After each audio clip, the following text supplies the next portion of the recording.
Hello friends, welcome back. DomiNations here is Razboinicul for you. Today I'm going to give you a complete ultimate full guide on the museum in 2026, and obviously if there's going to be any new updates on the museum, I'm going to keep making videos about it. But today I'm going to talk to you about the museum, why it's very important in the game, and depending also what type of player you are, if you are a defensive player, offensive player, all-arounder, or more like an economy player because you have multiple accounts, for example, you want to grow them only once together and maybe you don't have enough time to spend on the game. So obviously every single one of those players have a different approach in the game. So let's get started. In the museum we have two halls, main hall, World War hall.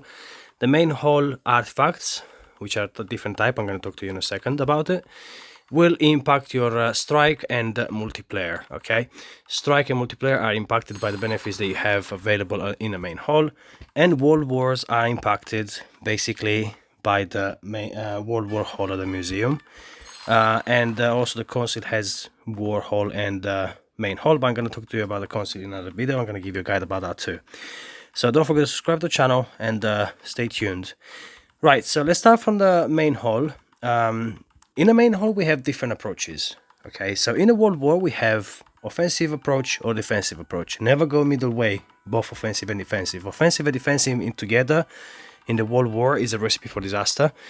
I'm gonna go for that in a second with you. But in the main hall, we have a lot more approaches and it's more difficult. So we have the economical approach, we have the offensive approach, defensive approach, and all around as well. So let's start from the economic approach. We have different artifacts that are good for the economy. For example, if we go and have a look at the vault, we have artifacts that will allow you to get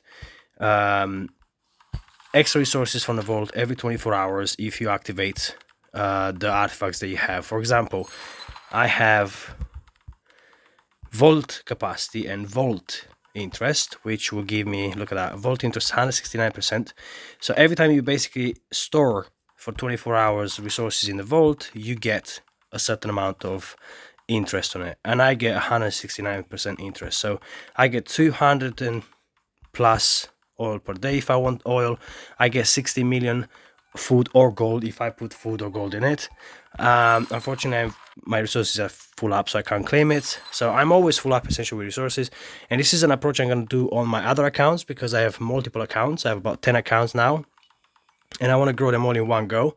And it's hard to obviously loot resources on every single account. So I recommend this approach if you have a lot of accounts, maybe because you are, a leader in your alliance, you want extra help for yourself in the world war, for example, and you don't want to attack every single account.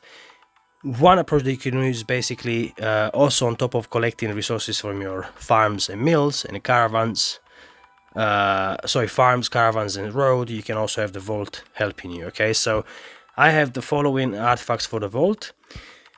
I have 3 artifacts for the vault when it comes to pottery, and then I have these legendary artifacts for the vault. Obviously, I'm not gonna get any sort of mythical artifacts for that stuff, but yeah, legendary artifacts is as far as I go with the economy in the game. Then I have vault capacity, which obviously you have to improve your vault capacity so you can deposit more resources in it, and then you get obviously more interest as well as you have extra interest. And these are my vault capacity. I would recommend you to have at least 2 benefit line every single artifact for the vault capacity and vault interest, and have 3 of them when it comes to pottery each, and then obviously have some legendary artifacts as well. Okay, that's my tip when it comes to the economy, when it comes to the vault. Then you have other sort of economic artifacts, which are usually jewelry. So let's see if I have any of those. Let me see what I have here, Julie. So we are talking about the Julie artifacts that have looted resources refund. There we go. The 4th benefit line there, looted resources refund. What happens is that when you get attacked, essentially the game will refund you some resources. And the great thing about this, which is something that a lot of people do not understand and don't realize, is that when people try to loot resources from you and attack you, they may have, and if they have all resources looted benefits at the museum, then you get extra resources that you actually got looted just because of the looted resources refunds. The looted resources refund will also apply on extra resources that the opponent has thanks to their looting benefits, like all resources looted or gold looted or food looted, etc, etc. So keep that in mind, very important. These sort of artifacts are great if you're lower age. If you are above information age or even space age, you do not need any of those artifacts. You do need them if you have a lot of accounts. Now we also have economic artifacts when it comes to looting resources. So looting resources can be, let me see if I find any. There we go. Food looted. You also have gold looted, oil looted, and all resources looted, and that's the one I will go for. See, all resources looted here. I'll recommend you to only focus on the ones that have at least 2 benefit lines, or even 3, or all resources looted, and fill up the museum with those. Okay, if you have your wonder, which is the heritage museum, will give you an extra space at the museum here. This is the one. You can see the figure at the top there, and you can essentially allocate an extra artifact. So these are the sort of economic benefits for looting, getting looted refund, also the vault remember, and another one as well is the very important one actually in lower ages, library tech discounts. Okay, you have jewelry for library tech gold only. Okay, then you have pottery, which is library tech food.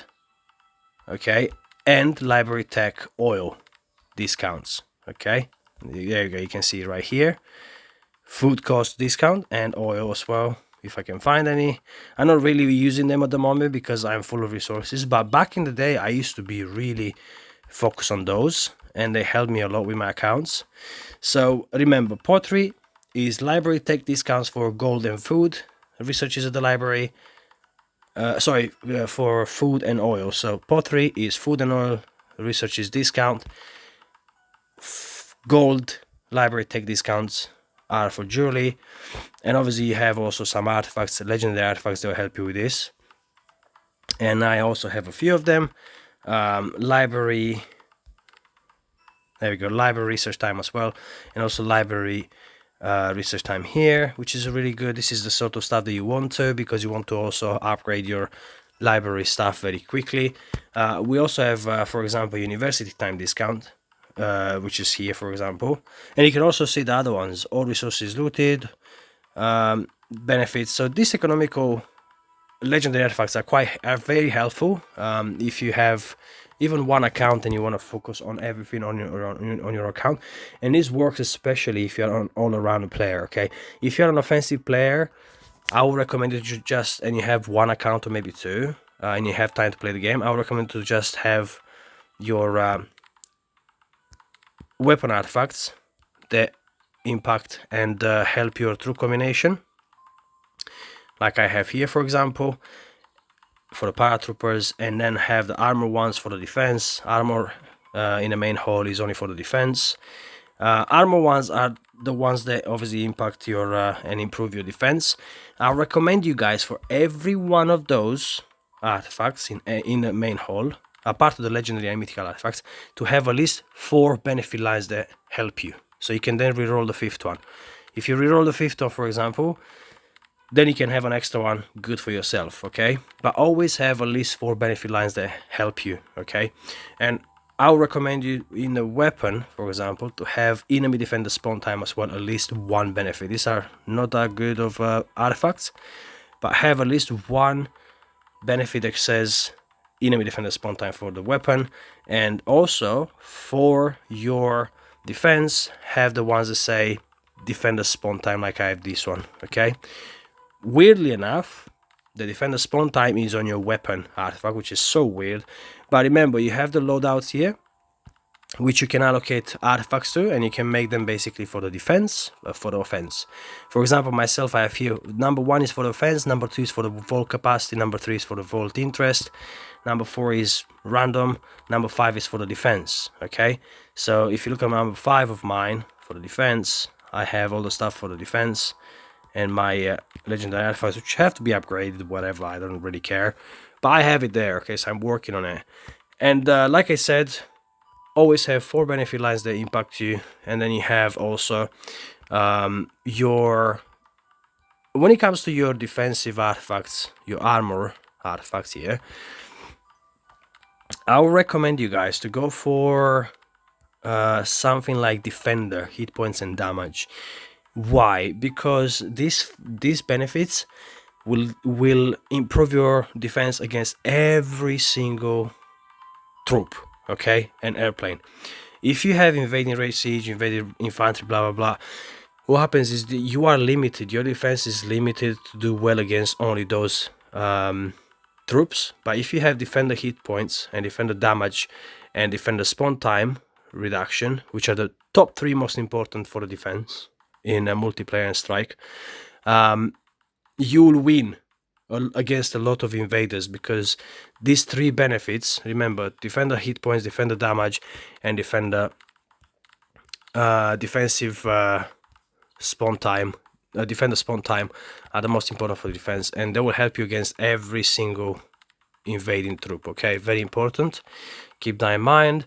And what else shall I say about the main hull? I think I completed. So this is basically when it comes to your offense as well and defense. So remember, the offense, like I said, 4 benefit lines, every single one of the artifacts, armor, weapon artifacts that you have.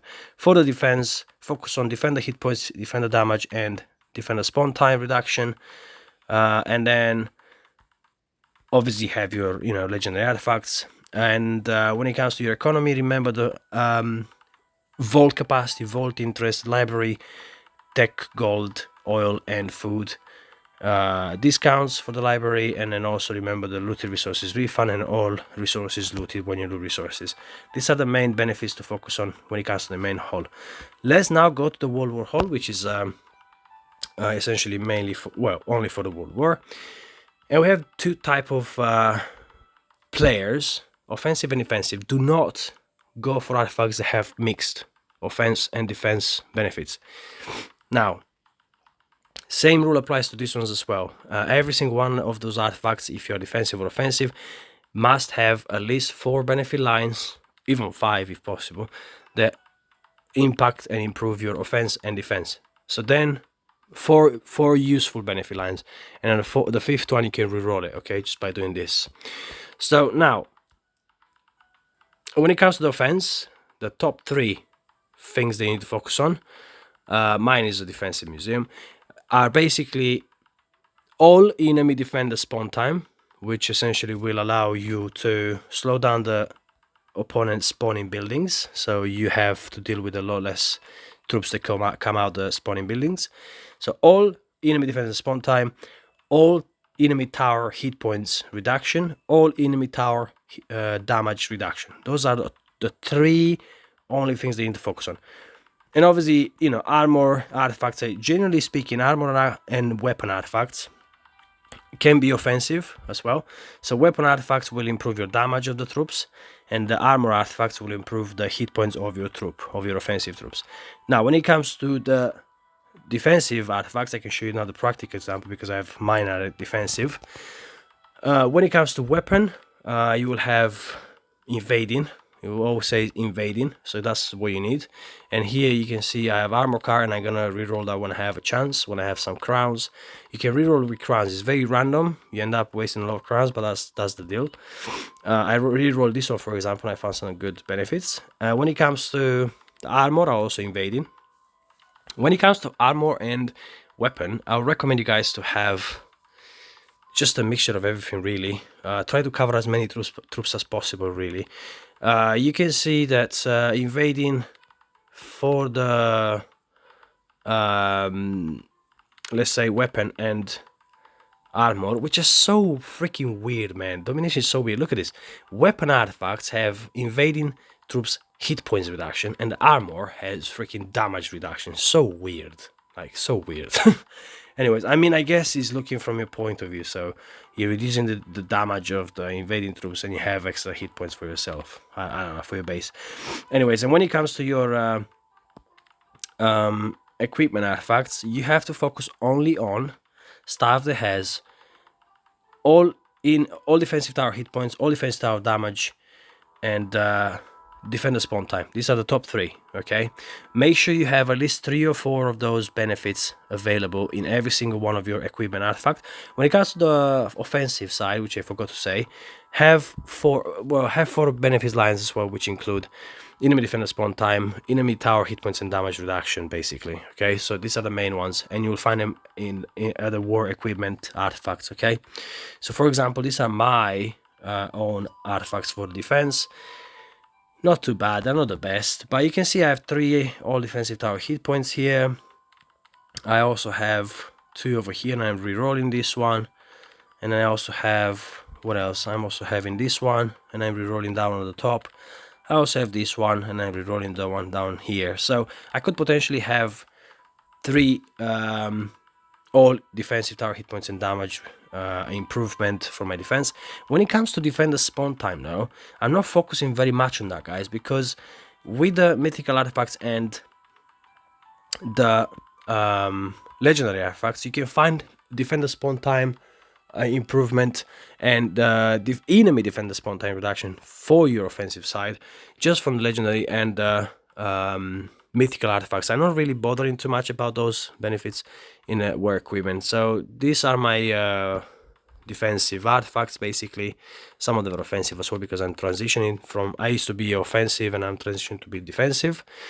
Now also I want to mention that enemy defender spawn time and defender spawn time can go above 85%. Okay, they don't have a cap to them.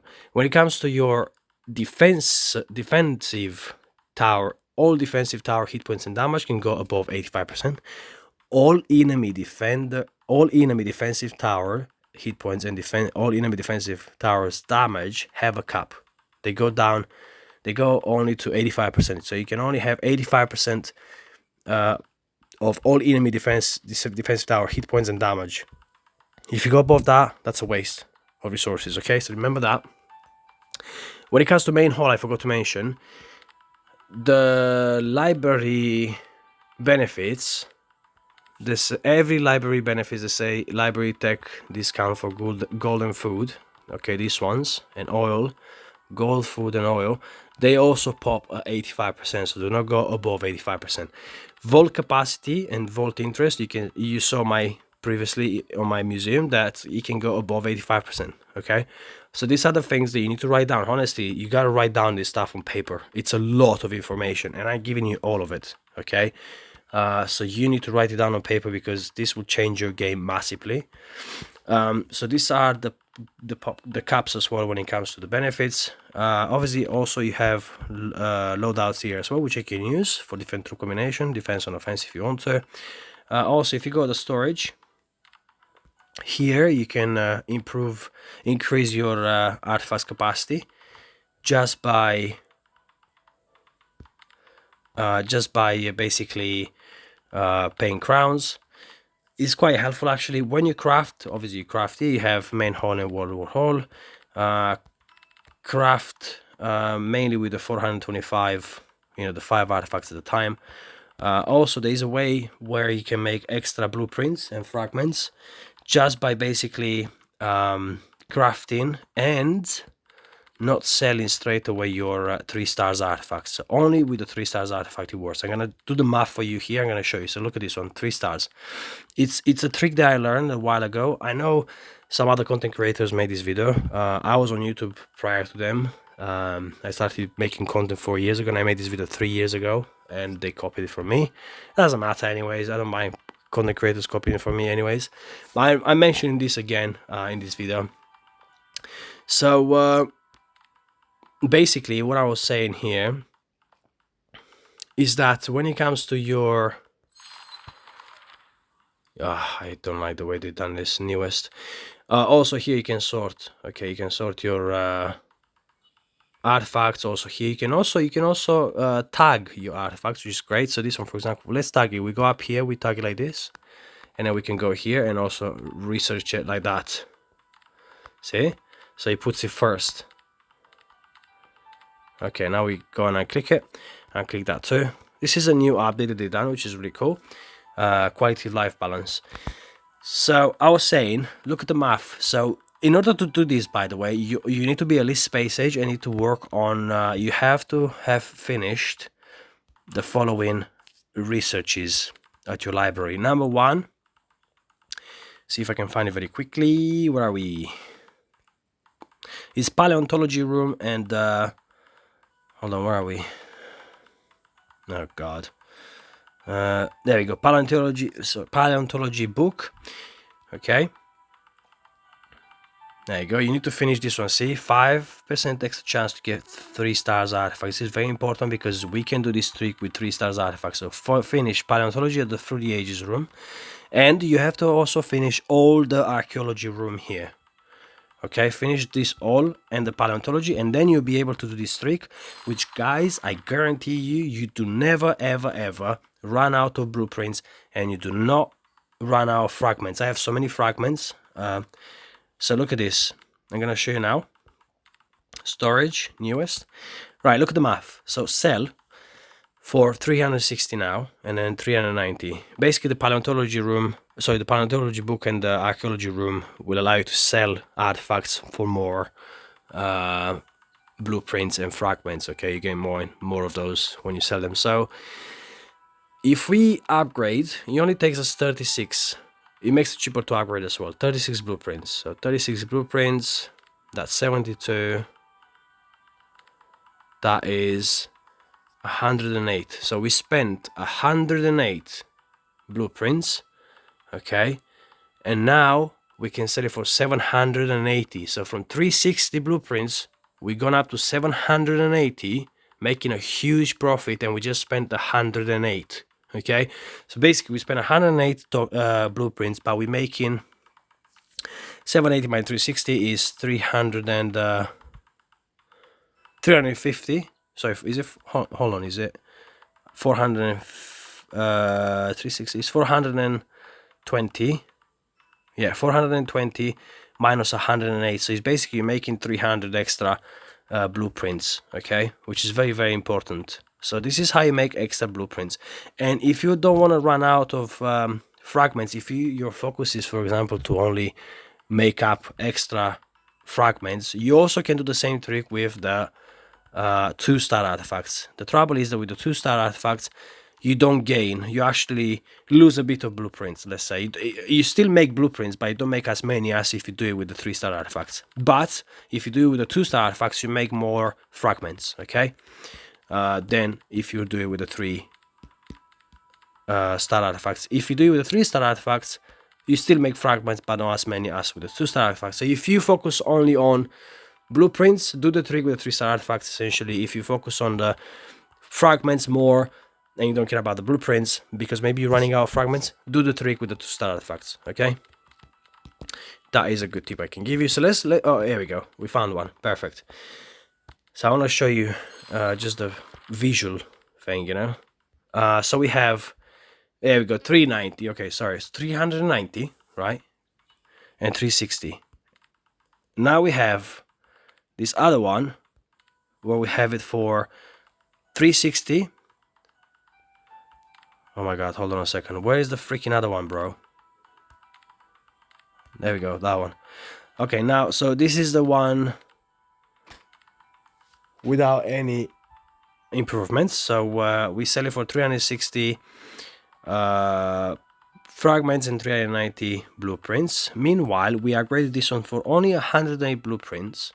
Okay, the 3, just to the 2nd level. To never go to the 3rd, 4th, and 5th. Yeah, so don't do it again. Just number 1 and number 2 work. So upgrade to the 2nd number, and then you will make profit. If you start doing it more, you will lose fragments and you lose blueprints. Okay, so just upgrade them once every single row.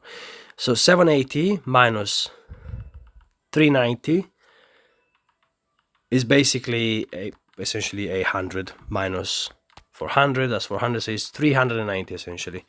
390 minus 108, we made 280 blueprints. So we make 280 blueprints every single time we essentially make more. We upgrade every single of these 3 artifacts. 3 raw artifacts, 3-star artifacts. Okay, so this is a trick that I used to do and I do all the time to make extra blueprints, and this is why sometimes extra capacity works very well for this. Let's try the same with the 2-star artifacts. So we can sell it at 52 and sell it at 108. Remember, the old ratio comes from using 425 stuff to basically craft every 5 artifacts. So, you know, 425 divided by 5 is essentially like pretty much like 10. You're only spending 100 fragments per artifact pretty much. Okay, so this one, using 36, you're using 72 blueprints, you can now sell it for 104. So 104 to 52 is only 50, another 52 blueprints that you make on top, but you spend 72. So you see, you're basically not making as many. You're essentially pretty much losing blueprints, okay, but you're making more. You're making more fragments, okay. So you're making more fragments like that because you're essentially selling 216 where you could have just sold it for 108. So it's 108 extra artifacts because you also spend 100 artifacts per artifact to actually craft. So if you sell it like this, you're basically not making many fragments at all because you spend about 100 to craft 1 artifact. You're making 108 selling it. So you make like 10 extra fragments, but if you actually upgrade the second one, you make more than 100 fragments per artifact if you sell it. So this is what I was saying. If you focus on fragments, upgrade the 2-star artifacts. If you want to focus on more blueprints like I showed you, focus on the 3-star artifacts. So I think I said everything about the museum today. If I miss something, professional players, if you've watched my videos, make sure you mention in the comments. Obviously we have the showcase here where we can also upgrade, basically allocate every one of the legendary artifacts and mythical artifacts that we buy from Marco Polo in the shop. And these are the fragments that we need to upgrade our artifacts with, which is supplies, benefactors, and researchers. And the way it works is basically you click on the artifact, you click unlock, and you can unlock extra rows and benefits by using these supplies and benefactors and researchers. Supply, benefactors, and researchers are gained, you can see here, from the dock. This is why the dock is one of the extra most important building in the game, okay. And the other tabs here are basically where it shows you the benefits. So if you click there for the main hall and World War Hall, it shows you the benefits. If you click on the showcase, you also show the benefits that are, okay, of the showcase. So you can see the benefits of the showcase, you can see the benefits of your basically loadouts, okay. So loadouts benefits and showcase benefits. So yeah, that's it for today, guys. Make sure you keep your crowns and change them for tokens at the shop here, and then go and buy yourself the legendary artifacts and mythical artifacts from the shop. Hope you enjoyed the video. Let me know in the comments your thoughts and whatever you need me to make other videos for you. Thanks for watching. I'll see you in the next one. Cheers, guys.